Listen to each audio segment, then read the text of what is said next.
आज इस वीडियो में हम बात करने वाले हैं किडनी फेलियर के डाइट के बारे में, क्योंकि हर एक किडनी फेलियर पेशेंट के लिए डाइट को समझना कि क्या खाना है क्या पीना है बहुत ज़्यादा ज़रूरी होता है। क्योंकि जो भी हम खा रहे हैं उसका डायरेक्ट या इनडायरेक्ट इफेक्ट हमारी किडनी की हेल्थ पर पड़ता है, हमारी बॉडी की हेल्थ पर पड़ता है।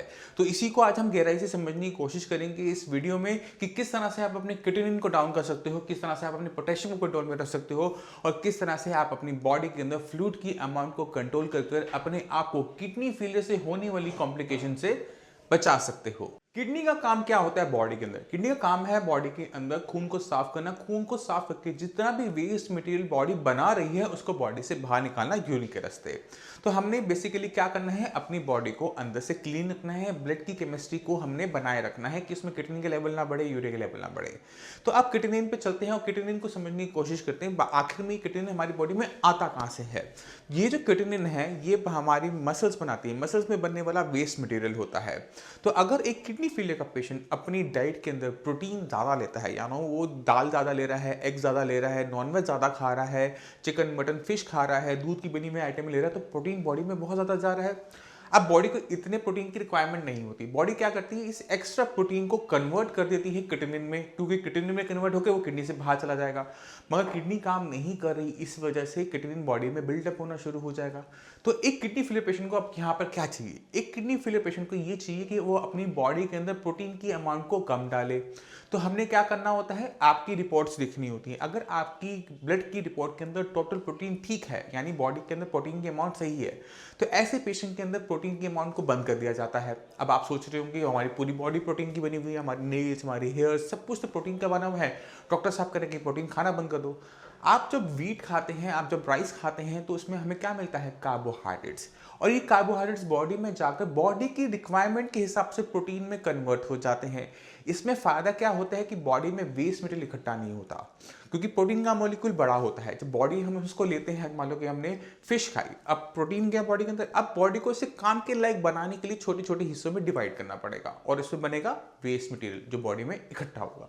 वहीं पर अगर हम व्हीट एंड राइस की डाइट लेते हैं, कार्बोहाइड्रेट्स वाली डाइट लेते हैं, तो क्या होगा कि कार्बोहाइड्रेट्स का मॉलिक्यूल है छोटा छोटा छोटा, आपस में मिलकर बड़ा प्रोटीन बना लेगा।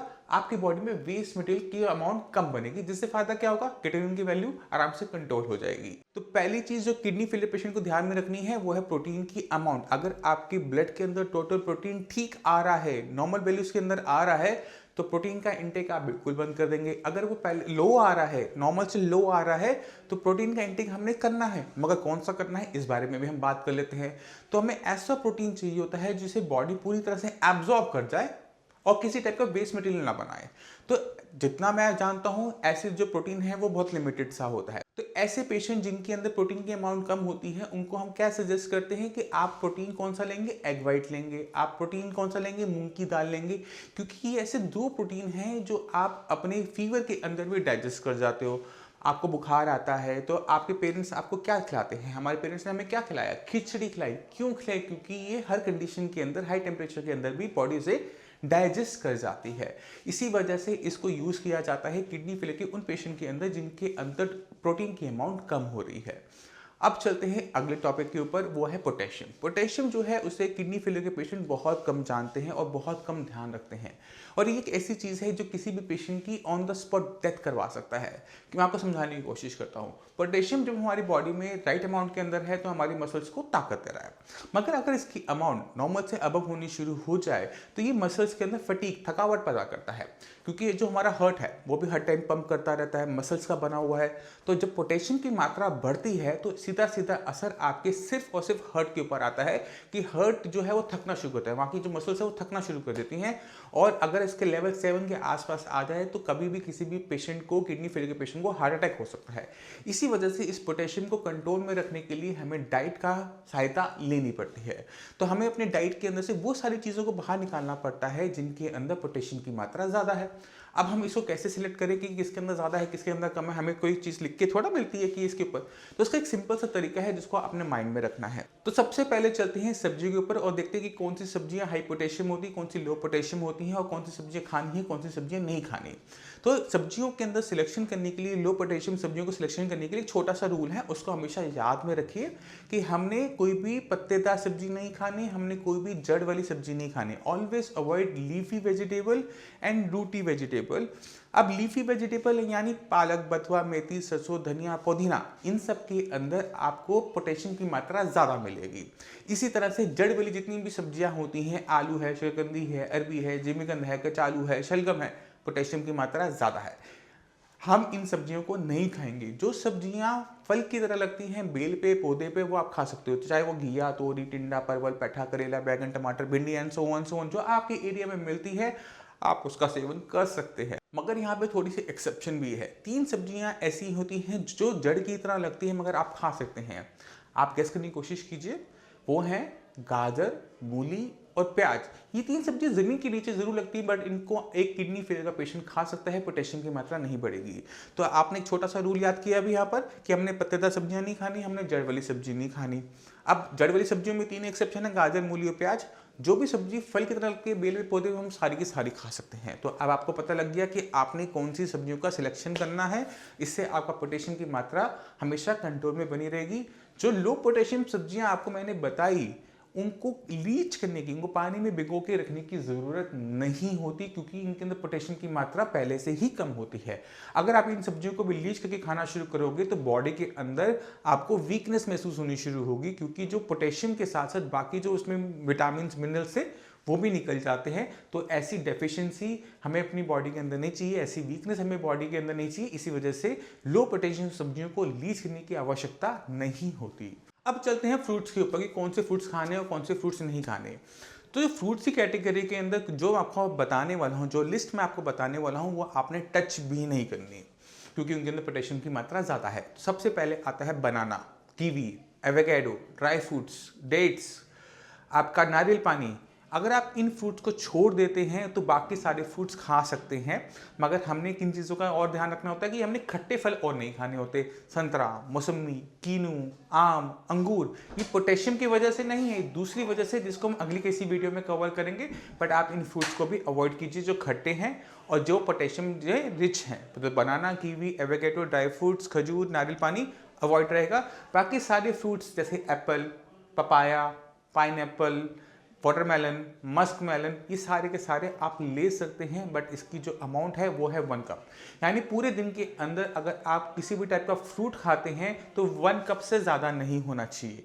अगर आप सैलेड लेना पसंद करते हैं तो वो फ्रूट की कैटेगरी में काउंट होगा। यानी अगर आप गाजर खा रहे हैं, मूली खा रहे हैं और आप एप्पल भी लेना चाहते हैं, तो आपकी तीनों की अमाउंट कुल मिलाकर 1 कप से ऊपर नहीं होनी चाहिए। यानी आप मोटा मोटा इसको इस तरह से याद रखिए कि कोई भी चीज़ मैं अगर कच्ची खाता हूँ, चाहे सब्जियों में चाहे फ्रूट में, तो वो 1 कप है। 1 कप से एक्सीड करेंगे तो पोटेशियम की मात्रा हमें बढ़ते हुए देखने को मिल सकती है। अब चलते हैं सोडियम के ऊपर। सोडियम एक ऐसी चीज़ है जो हमारी बॉडी में अगर ज़्यादा है तो हमारी बॉडी में पानी की अमाउंट भी ज़्यादा होनी शुरू हो जाती है, बॉडी में स्वेलिंग आनी शुरू हो जाती है। तो इस सोडियम को कंट्रोल करने का हमारे पास एकमात्र रास्ता होता है सॉल्ट, क्योंकि जो सोडियम का सबसे बड़ा सोर्स है हमारे खाने के अंदर वो नमक है जो हम खा रहे हैं। तो जितने भी किडनी फेलियर के पेशेंट होते हैं उनको ये सजेस्ट किया जाता है कि आपने नमक की मात्रा कम से कम लेनी है। एक टाइम के खाने के अंदर 1 चुटकी नमक लीजिए, और नमक भी अगर हो सके तो हिमालयन सॉल्ट, जैसे सेंधा नमक कहते हैं, जैसे लाहौरी नमक कहते हैं, उसका प्रयोग करें। अब सवाल उठता है क्यों?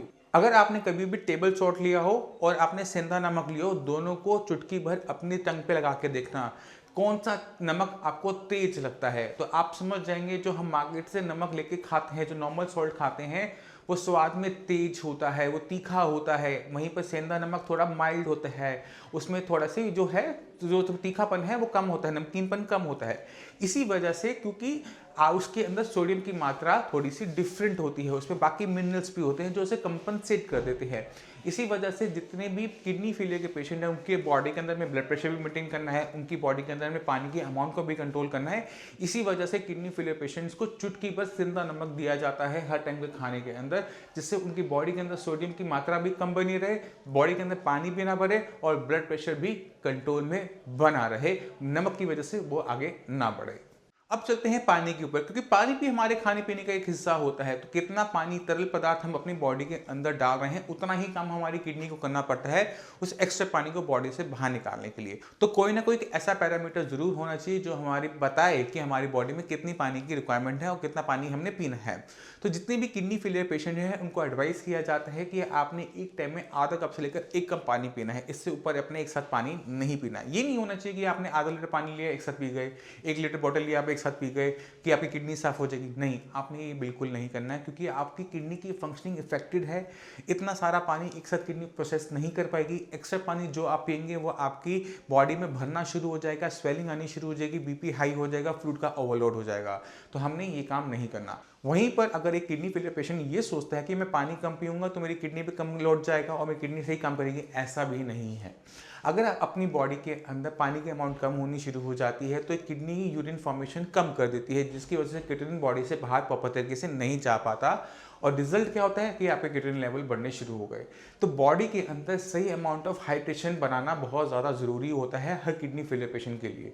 तो उसका तरीका ये है कि अपने लिप्स, अपने टंग को जज करो। अगर वो ड्राई हैं, सूख रहे हैं, तो आपने थोड़ा थोड़ा पानी सिपिंग करते हुए पीना है जब तक आपकी प्यास ना बुझ जाए। और अगर आपकी प्यास बुझ गई है तो आप पानी का इंटेक बंद कर दीजिए, जिससे क्या होगा कि आपकी बॉडी की रिक्वायरमेंट आपकी क्या बता रहे हैं, आपके सेंसर, आपके लिप्स, आपकी टंग, आपका थ्रोट बता रहे हैं कि हाँ ये सूख चुका है, पानी की शरीर में कमी है, थोड़ा सा पानी पियो। जब पूरा हो जाए बंद कर दो। इससे क्या होता है कि बॉडी में ना पानी की कमी होती है ना पानी ज़रूरत से ज़्यादा होता है, जिससे आपकी बॉडी में पानी की सही लेवल्स बने रहेंगे और आपको किसी भी टाइप की दिक्कत महसूस नहीं होगी। तो ये छोटी छोटी चीज़ें होती हैं जो हर किडनी फेलियर पेशेंट को ध्यान में रखनी चाहिए कि कौन सी सब्जियाँ खानी है, कौन से फ्रूट्स खाने हैं, कितना पानी पीना है, कौन सा नमक यूज़ करना है, किडनी को कंट्रोल में रखने के लिए कि बॉडी में एक्स्ट्रा प्रोडक्शन ना हो, प्रोटीन का इंटेक बंद करना है। अगर ये किडनी फेलियर पेशेंट इन सब चीज़ों को माइंड में रखकर अपनी डाइट को प्लान अप करता है तो बॉडी के अंदर एक्स्ट्रा वेस्ट मटेरियल नहीं चाहता, जिसका सीधा सीधा असर आपकी रिपोर्ट्स में भी देखने को मिलता है कि किडनी लेवल है, यूरिया लेवल है, वो मैनेजेबल बने रहते हैं, वो तेजी से नहीं बढ़ते। मैं उम्मीद करता हूँ ये वीडियो आपको पसंद आई होगी। डाइट के बारे में आप काफ़ी कुछ समझ गए होंगे। अगर आप चाहते हैं किडनी के बारे में और जानना तो आप इस चैनल पर बने रहिए। इस चैनल को सब्सक्राइब कीजिए, लाइक कीजिए, जिससे हम ऐसी वीडियोस आपको और देते रहें। आप अपनी सेहत का ध्यान रखिए। फिर मिलते हैं दोबारा अगली वीडियो में, तब तक के लिए धन्यवाद।